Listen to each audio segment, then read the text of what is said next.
Good day, my dear learners.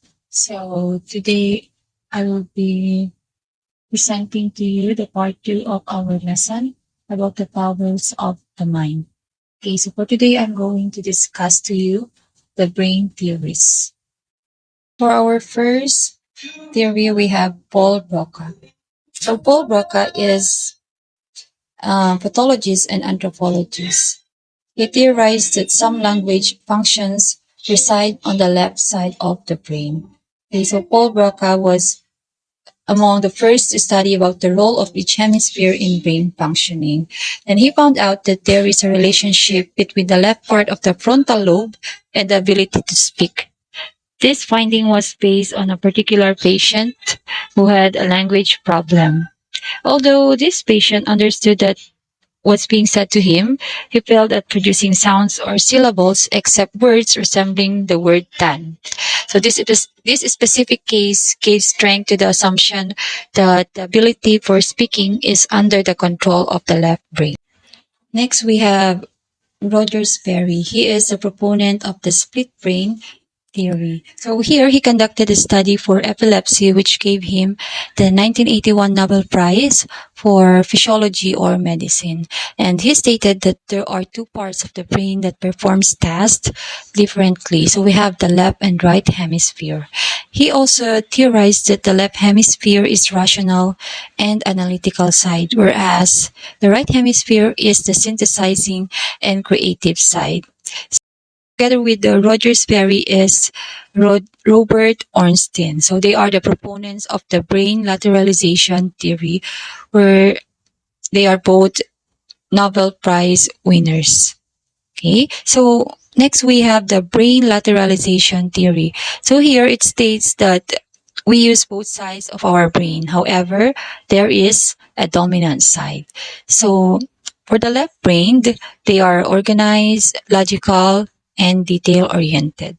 So on the other hand, for the right brained people, they are intuitive, risk takers, and creative. Now let's talk about the theory's advantage and disadvantage. So we have here for advantage for the learning. We have, upon knowing the inclination or to which brain a person is affiliated, they could think of ways to boost strengths and compensate for weakness. Let's say, for example, whenever you are aware of your strengths, you know how to boost and enrich them. And if you are aware of your weakness, you're going to try working them out and transform them into your strengths. Now, for the con, we have stereotyping. So the brain dominance may have a negative effect or may even impede learning when this results in a self-fulfilling prophecy. Okay. For example, if you are a pessimist, you think negatively. Okay. And if you believe that you can't overcome your weaknesses, you will eventually think that you will fail. Most likely, you'll prophesize that you can't achieve whatever you want to strengthen or empower. Now, another theory is from Paul MacLean. He is a proponent of the Trion Brain theory. He is a neuroscientist and he was able to identify three parts of the brain.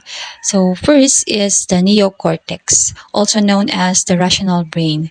And this is responsible for intellectual tasks such as perception, reasoning, thinking, or problem solving. Okay, another part of the brain identified by MacLean is the limbic system. It is also known as the intermediate brain. So it is responsible for motivation and emotion involved in feeding or the human reproductive and parental behavior. Okay, and the third one is the reptilian complex. It's also known as the primitive brain. So it controls self-preservation and aggressive behavior of the humans. Another theory or model about thinking styles is the whole brain thinking model made by Ned Herman. He was General Electric's head of the Management Development Department when he created this model. With the use of the brain studies made by himself and other specialists, he discovered that four patterns were used by the brain in terms of perceiving and processing data. So this finding brought forth the whole brain model, which identified and described the four modes of thinking styles. There, he was able to come up with his own theory by putting all together the theories made by Roger Sperry and Paul MacLean. So he is also known as the father of the brain dominance technology. And he was able to develop the HBDI, or the Herman Brain Dominance Instrument. HBDI is a 120 question survey that measured the preference strengths of the four quadrants. According to Ned Herman, there are four parts of the brain, and these four parts are represented by the four quadrants. According to the theory, there is a dominant quadrant where you can find the dominant learning style of a person. So for quadrant A, they are logically, rational, analytically thinking person.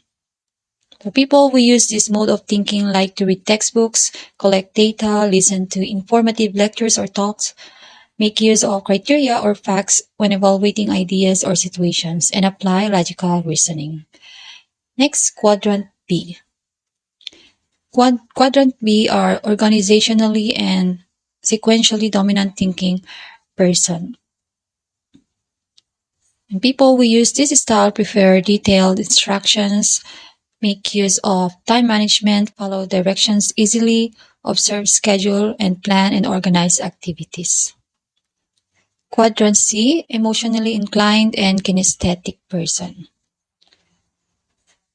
These are people who use this model like to find meaning in what they do.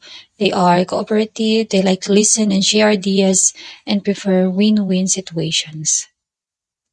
And lastly is the quadrant D. So here it is instinctive, creative, and synthesizing dominant thinking person. So people who use this style look at the whole picture and not at the details. They like brainstorming and they take initiative in doing things.